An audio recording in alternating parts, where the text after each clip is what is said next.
Oh, hey! Nice to see you again. This is the latest episode of the UX Coach podcast. This is the show that explores digital design and research careers with discussions with people from this incredible international community.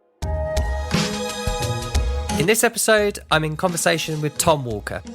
Tom is a researcher at Co-op Digital in England. I met up with Tom earlier this year where we got to talk about navigating large organisations as you develop your soft skills, being able to embrace your weaknesses, and Tom describes the concepts of shuha-ri. I wanted to hear Tom's views on the way we conduct job interviews and how you navigate them yourself, even when you know the questions are flat.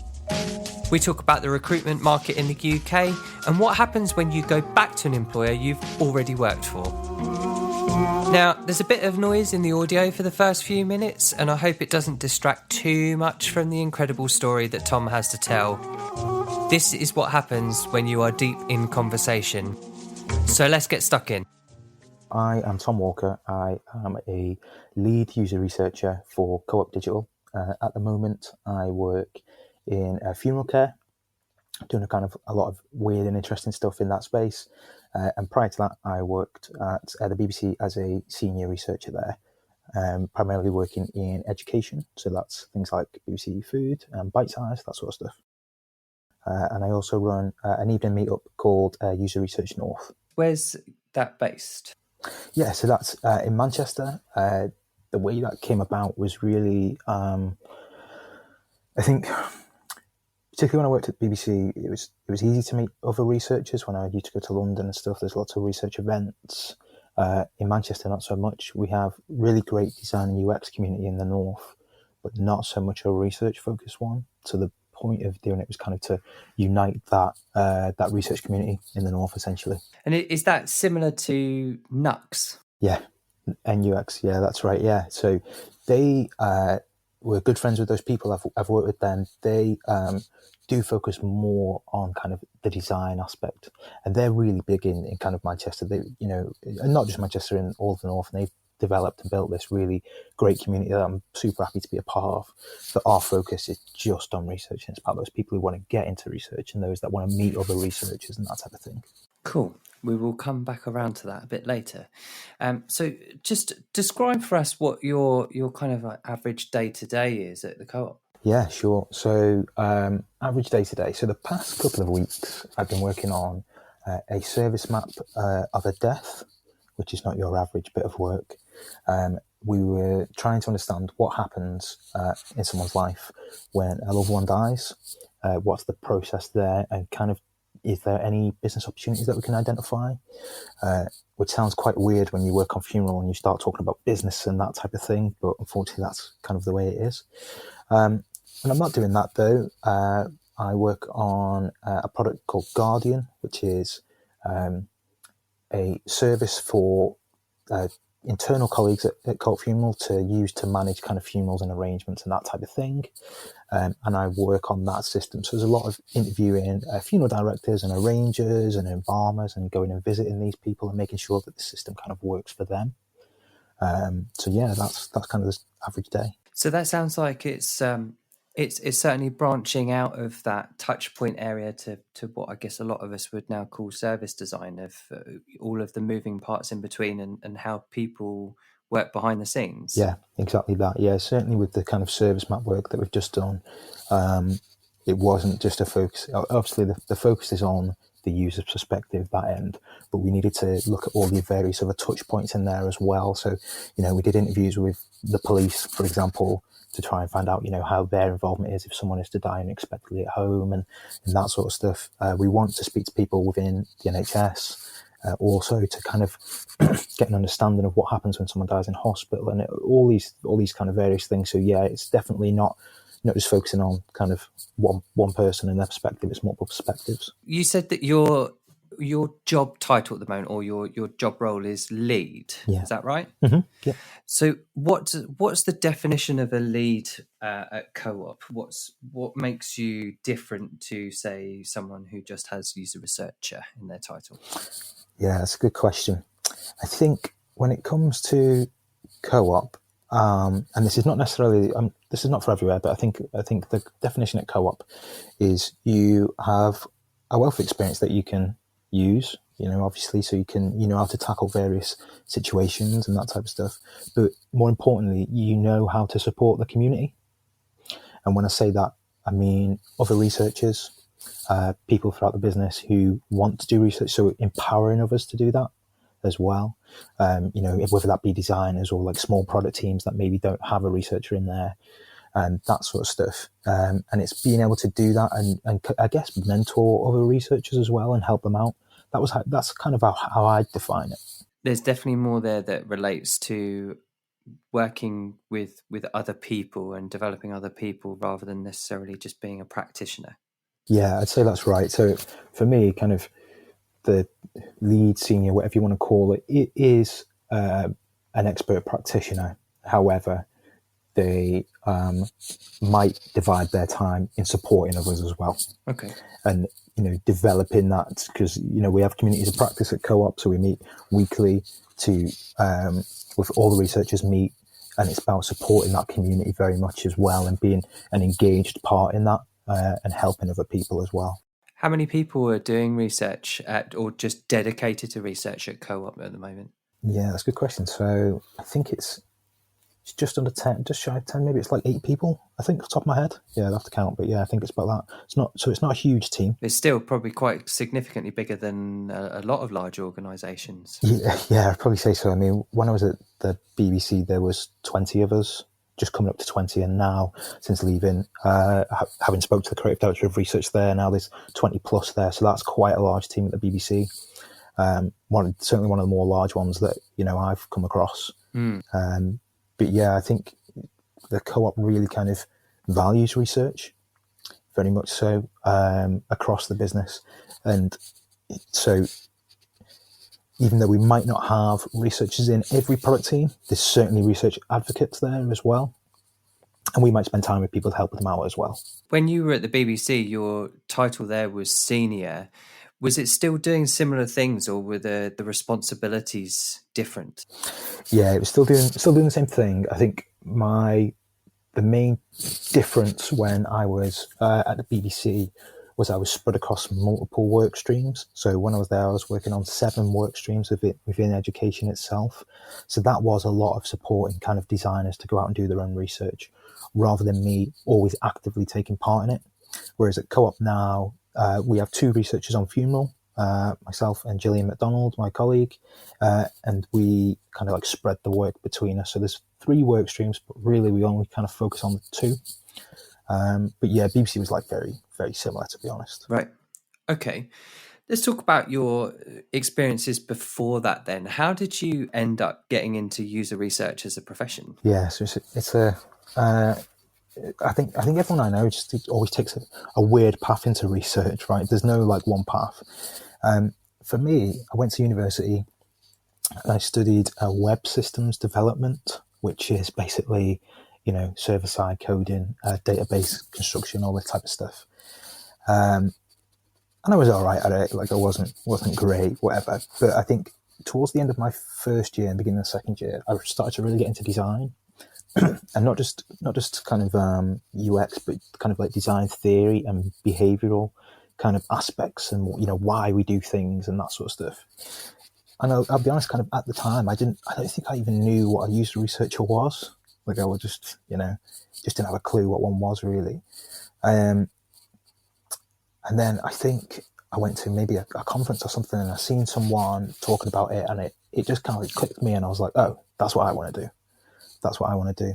So I kind of practiced design, and I worked at the university as a designer while I was studying. They had kind of like a group where you could, I forget what they call it, but it's essentially the university would find work for you. So they'd find websites for you to work on, and then you would be able to do that for like real world clients, which really gave me a leg up, to be honest, when it comes to getting a job, which is a great thing that more universities should do. I think they call it a social enterprise, actually. And yeah, when it comes to my first job, so I applied to work at the Hook Group, and I was kind of like given the option: do you want to be a researcher or do you want to be a UX designer? And for me, it was pretty clear I wanted to be a researcher. And that was the step in. So I started at the Hook Group, and it was much more like maybe CRO focused, visual optimization stuff. They are an e-commerce business. If you're unaware of them, they own things like Zavi and MyProtein.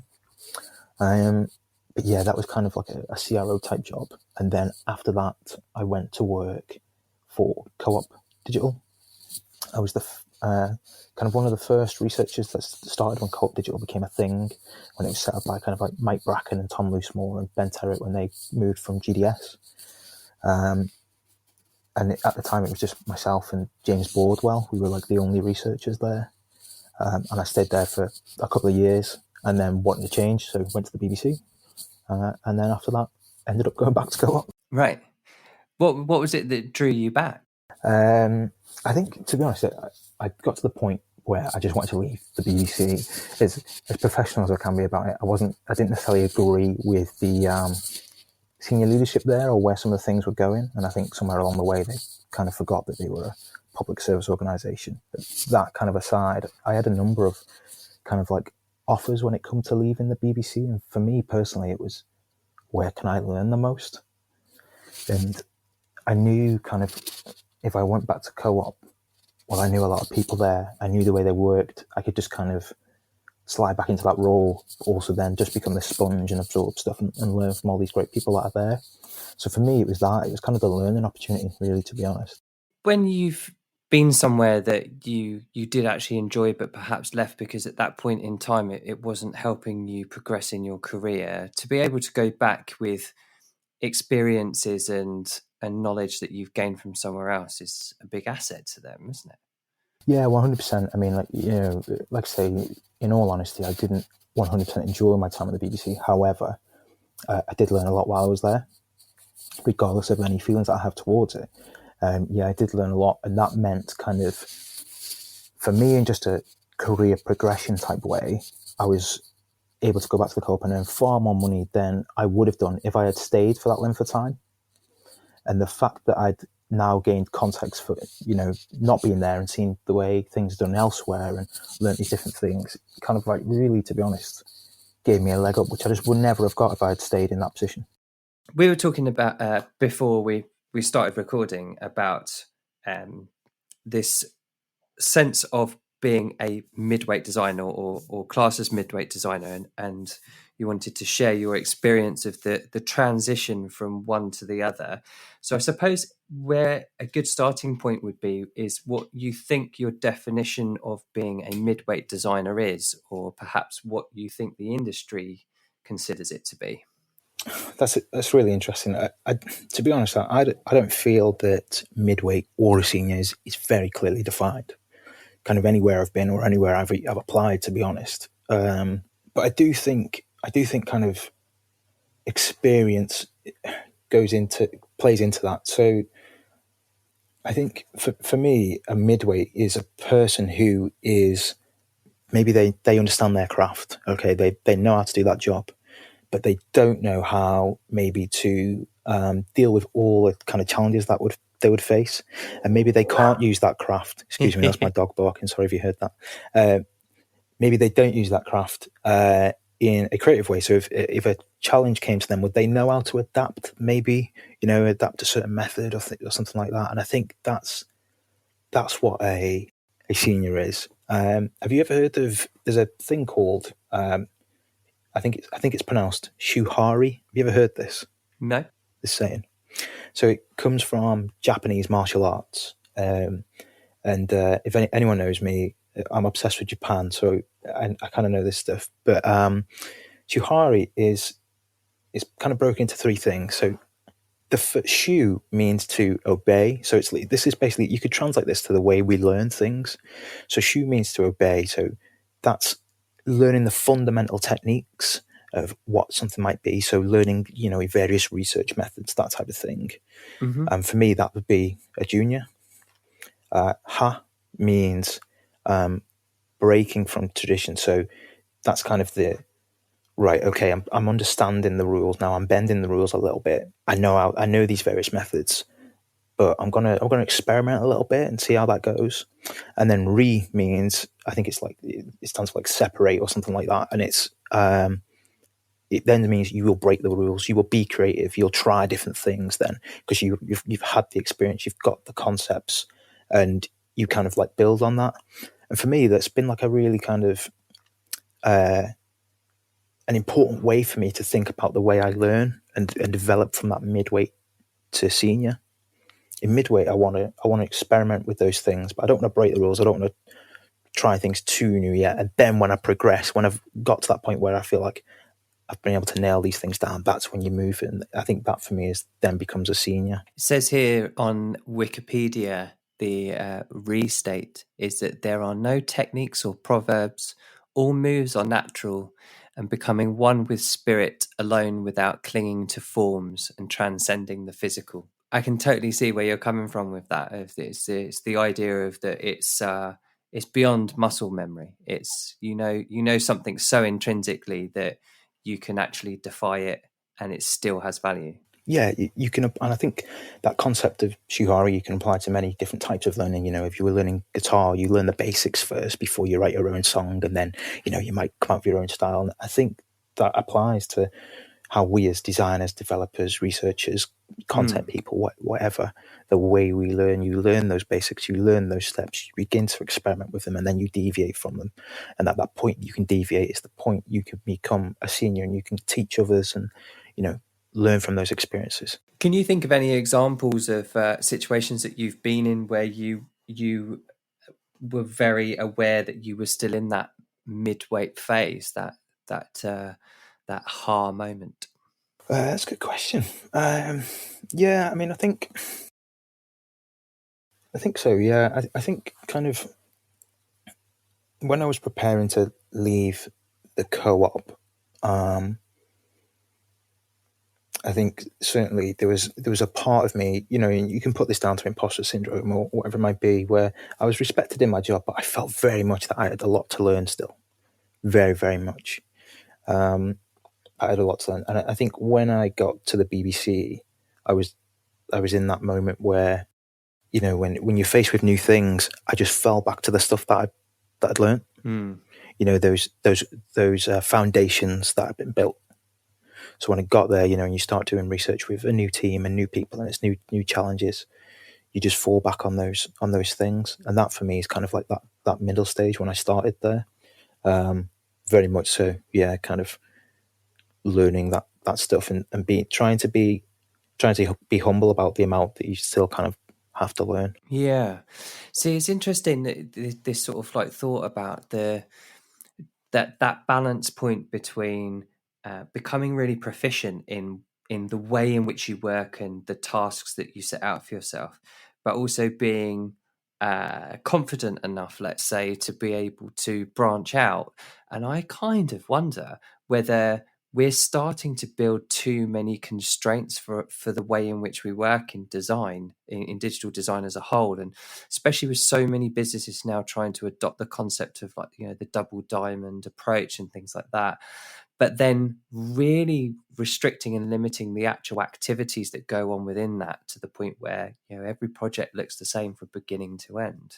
Yeah, it's interesting you say that every project looks the same, because I think that does sort of happen, and that was kind of why I think I left the co-op when I did, because I was doing the same work, kind of repeat. But yeah, I think we need, personally, I feel as an industry we need to kind of address the way we do our interviews, really, if I'm honest, because I think kind of any interview I've had, and I've had lots, they're always a competency interview. Tell me a time when you did this thing. Tell me a time you did that. And which is great.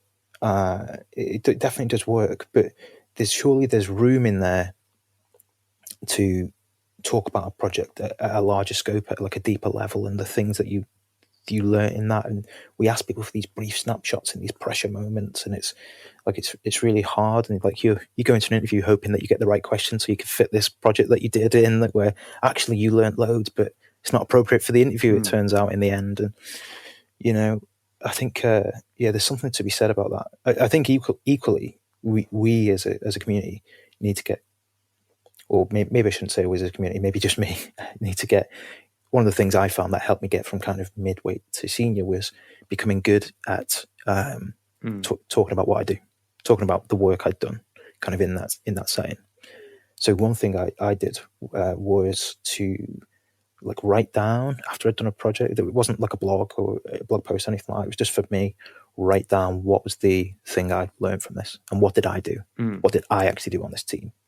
Because I think when we do show and tells and things like that, we talk about we did this. We all did this. Even if it was you that did it, we did it. But yeah, for me, I write those things down. And then when it got to those interview situations, I was able to kind of say, yeah, this is what I did. And this worked for me. And I think I always kind of perform fairly well in interviews, bar one or two. But, that helped me just writing those things out. There's definitely something in that of what you're saying about the way in which you get asked to do those presentation pitches effectively when you're going for interviews, of that it's very hard to separate yourself and your role within a project. But wherever we've worked, most of the time, and unless you have been like the designer of one in a startup or even in a large enterprise team, you are surrounded by a whole load of other people who together you achieved this particular goal. And so it always frustrates me of, even now, particularly if you're in a user researcher position and you're going out through recruitment companies, and I hate to besmirch the good name of recruiters, but they really don't know what they're talking about half the time. And you're still being asked for portfolios like you're a graphic designer.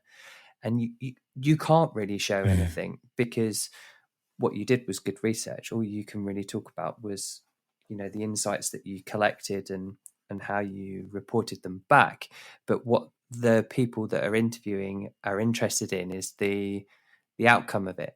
Was there a lift in conversion, et cetera, et cetera. And it's like, well, I wasn't responsible, solely responsible for the outcome of this project. It was a group effort. So do you talk about just the thing that you did on it and then completely lose the context of everything else? Or do you talk about it as a team and emphasize the fact that you work within a team of people? Yeah, I think you've kind of nailed my feelings on it there, if I'm honest, because one of the questions I get asked quite frequently is, tell us a time when you seen a project from start to finish.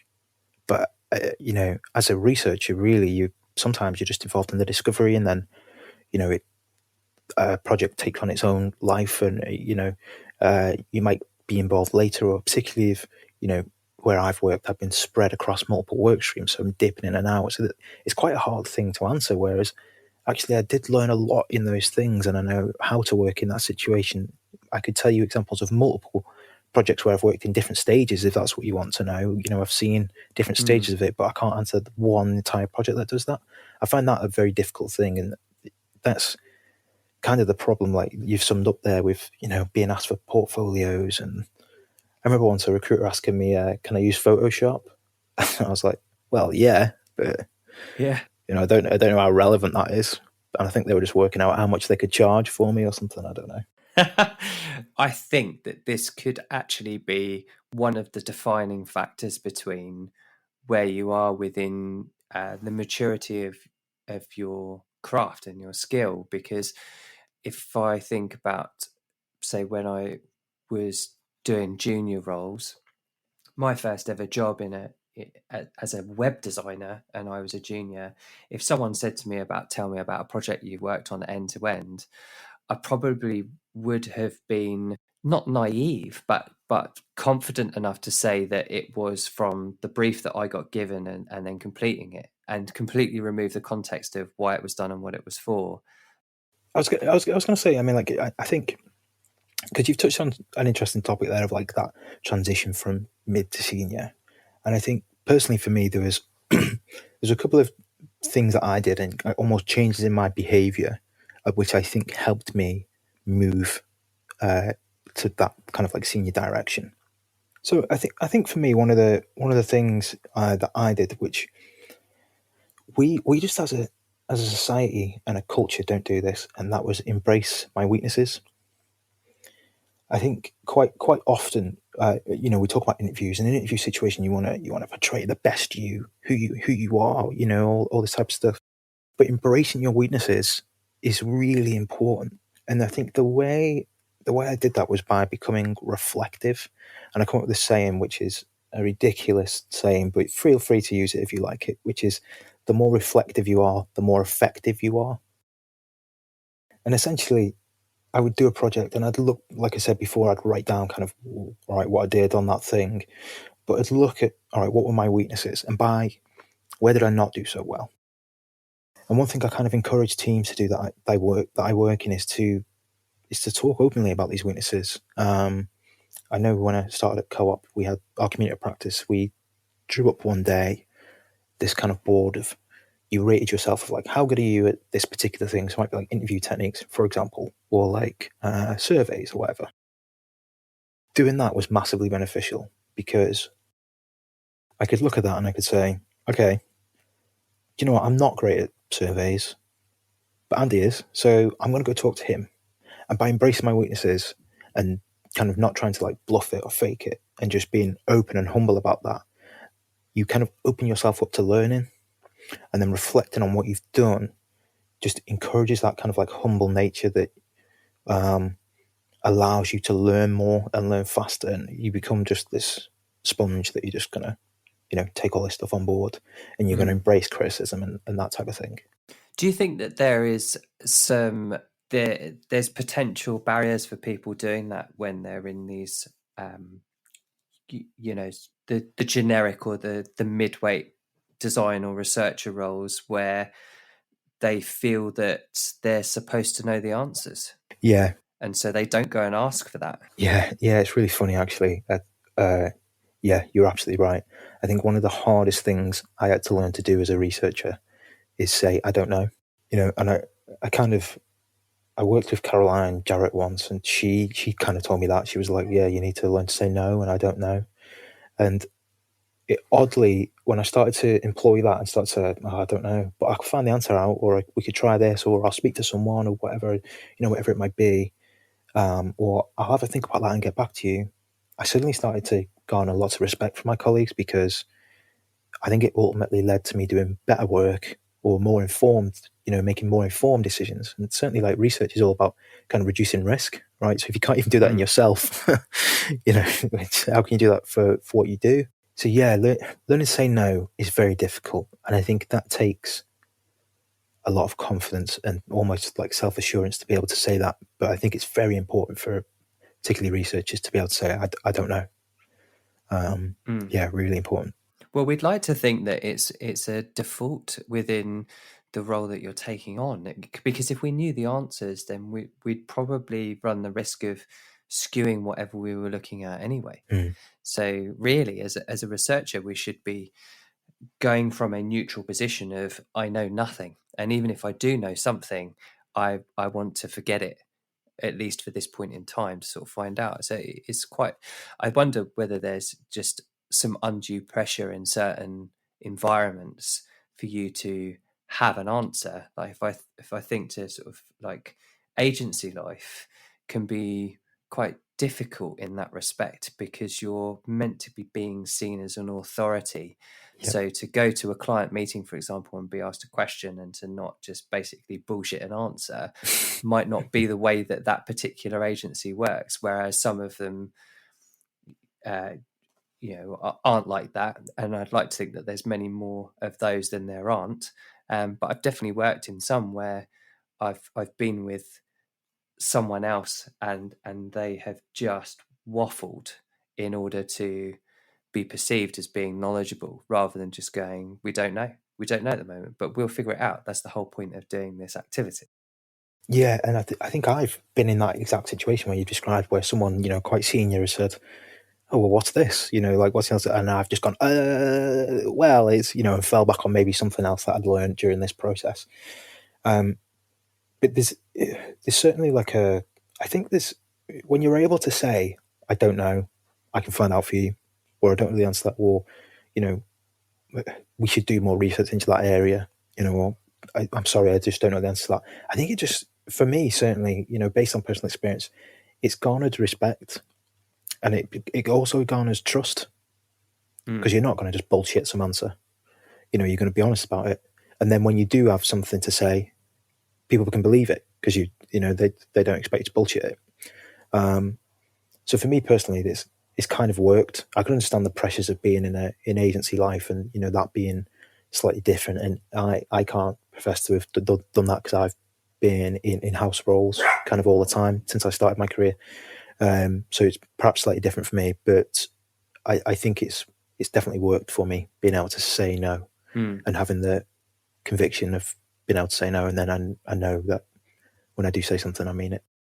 It sounds like you've been quite fortunate in being surrounded by some very nurturing people. I mean, I know a few of them and have worked with similar people as well, and that's a great asset to have.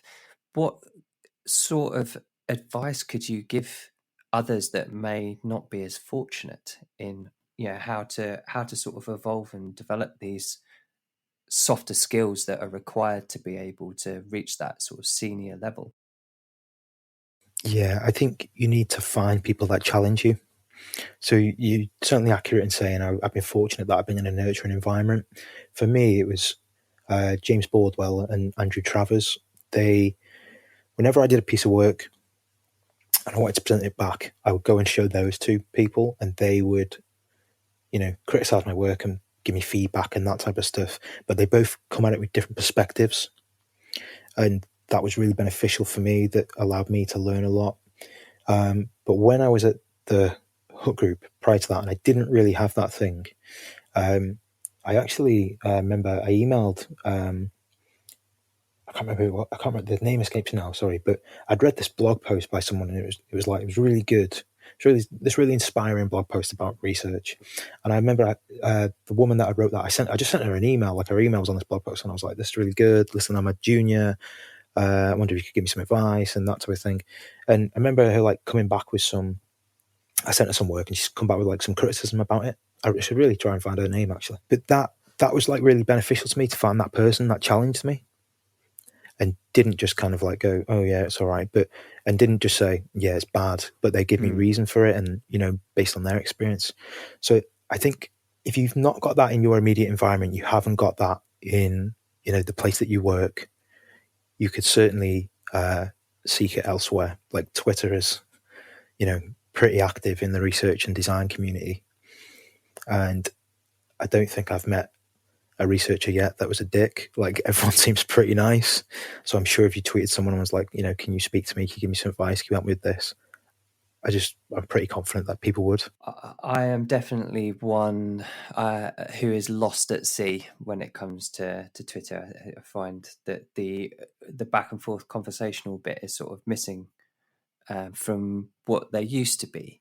But I've found that there's new alternatives. So things like Designer Hangout and Research Ops, Slack communities, which are great if you've got, I guess, if you've got Slack already running within your organization, so it's there and you can just kind of add another channel on. They're definitely places that I have felt a lot more confident and open to posing a question and seeing what comes back.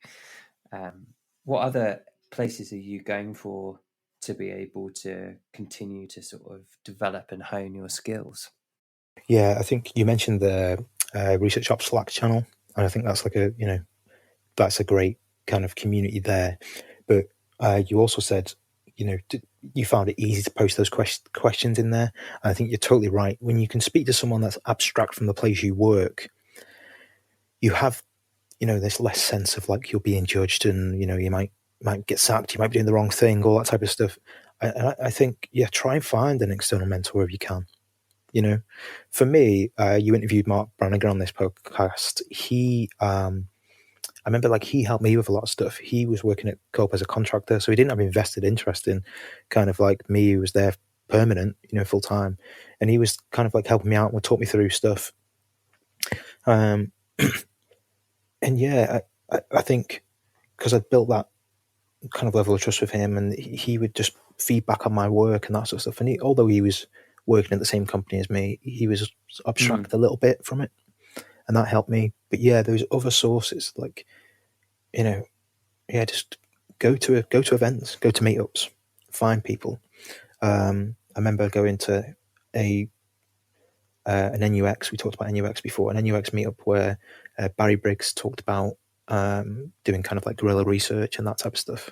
I remember like chatting to him that night about thinking that was interesting and how can I do this and that type of thing. And yeah, just if you go to these meetups, like meet people, expand your circle, I think is quite important, because you're going to meet those who can challenge you. Absolutely. And I think the other part of it is, as you say, is there is something about the openness that you find talking to not necessarily a stranger as such, but someone who you haven't got to see every single day and may actually be the thing that you are feeling uncomfortable about at work.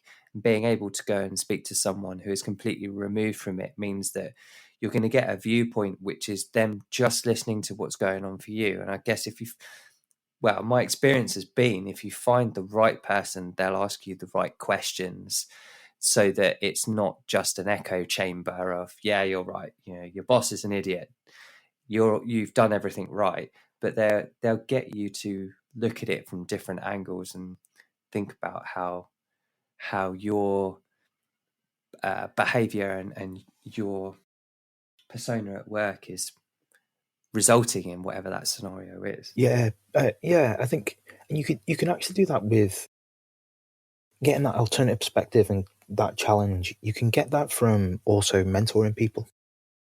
So I've mentored a few people now, and one of the things that I kind of enjoy most about that is when they ask me why. If I say, okay, we're going to do this, particular method, we're going to affinity sort these findings, blah blah, we'll do this, whatever it might be, and they say, why are we doing it that way?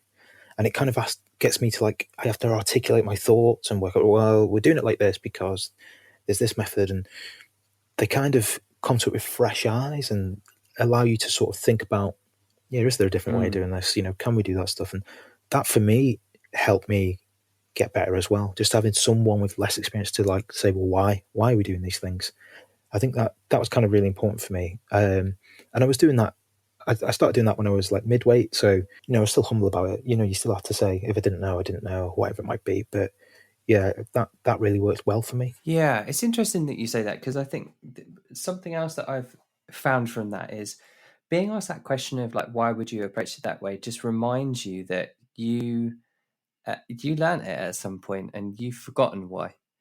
So it's that head check, isn't it? Of, yeah, why do we do that? Yeah, absolutely. And being open to that is difficult too, right? I guess that's the, all part of the transition is allowing yourself to be open to those challenges.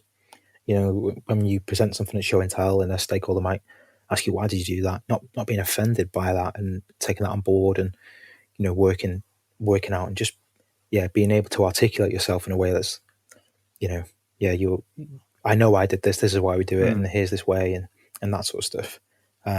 Just being open to challenge. I think that comes with just maturity and the discipline. Like, it's very difficult, if I'm honest, to get to that point. But yeah, that's kind of where, I think that's, I'm struggling with what I'm trying to say, but yeah, I think there's a maturity comes with being accepting of criticism and feedback, and trying to answer those questions of why. Do you think that taking on mentees has helped you with your leadership skills? That's a good question. I think so. Yeah, I think so, because when I'm mentoring someone, so what we'll kind of do, I've worked with a few people who have never done interviews before. This will be like their first interview or whatever, and I'll try and encourage them to do it, and I'll lead them through it. So I'll take them through the process of writing a discussion guide about, what do we want to find out? Why do we want to find this? How do we write this thing? And then I often do, when I'll do an interview with them, I'll say to them, I just want you to take notes on me, and then you're going to do an interview, and I'm going to take notes on you, and then we'll compare them afterwards. Where do we do well, and where could we improve? And I encourage them to kind of criticize me as well in that setting. And I think that's helped improve leadership skills, because you know, if you're able to respond to that and take that criticism from someone who is, you know, deemed more junior than you, then that's like an important trait, I think. What kind of skills do you think we should be teaching people coming into junior roles that we're perhaps not at the moment? It's an interesting question. I don't know, to be honest. Yeah, that's a really good question. I think while I think, what would you say? What would I say? I think that actually it was something that you mentioned previously, which was what I have learnt to be termed as consultative selling. And this acknowledgement that it doesn't matter what you do, one way or the other, you're selling something. So whether it is yourself or the business that you're in or the work that you're doing, you're selling it to someone. And that's not like a hard sell kind of statement, but just the way in which you communicate what what you're trying to get people to buy into.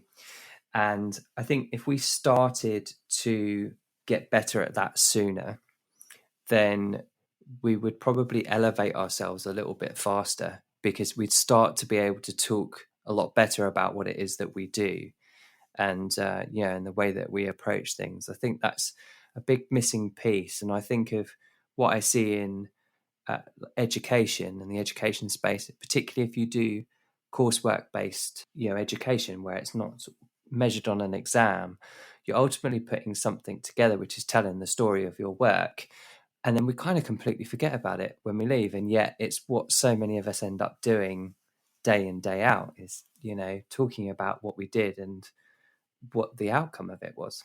Yeah, I think it goes back. I've been thought about it now. I think one thing we should teach people, and it goes back to one of the things I said towards the start of this podcast, was embracing your weaknesses. Like, how many times have you been to like a conference or an evening event and someone has told a story of like a project, and it's like the perfect thing, right? They had no faults. It was like, yeah, we thought we were going to make this app, and we made this app, and it was the best thing ever. I find talks like that, like some of them, quite boring, because I want to know, what did you learn along the way? And the most powerful learning tool is mistakes, right? Like, it's the mistakes that we make. We learn the most from making mistakes. So I think we should be teaching junior people to embrace those weaknesses, embrace those mistakes. Like, what did you learn? What did you get wrong? Okay, why did you get that wrong?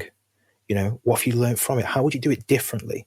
That's one thing that we don't really do much. And that's why I was saying before about being, the more reflective you are, the more effective you are, as cheesy as that is. You know, if you can look back on those weaknesses and those mistakes that you made and say, yeah, you know what, in hindsight, I would have done this differently next time. Then, do you know what, next time that project comes along, you can do it that way. And you've learned, then you've took that big step. So I think, yeah, we need to teach people to embrace those mistakes. Because to be honest, in business, we have a culture of like sweeping mistakes under the rug. Like, we don't want to talk about mistakes. Mistakes are embarrassing. Mistakes are bad for business. It's very true.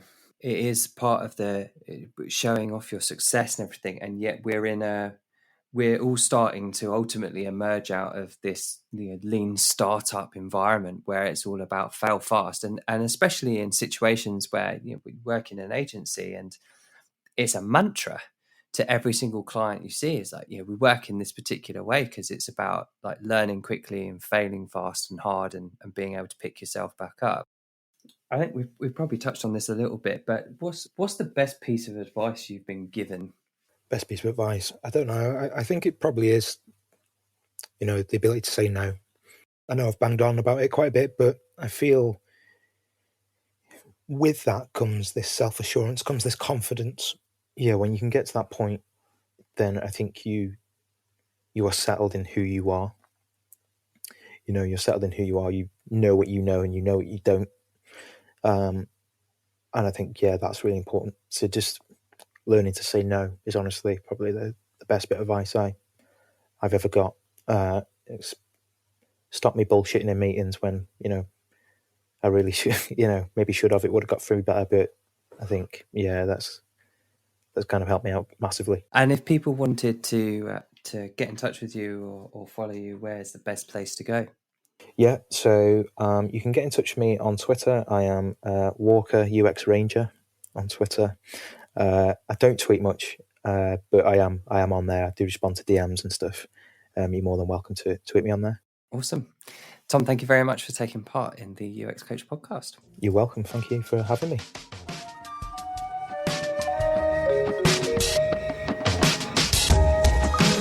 Thank you once again for listening to this episode of the UX Coach.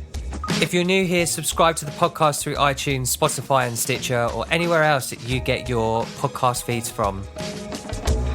You can also sign up to our monthly newsletter featuring the best posts from around the world on digital careers and practices.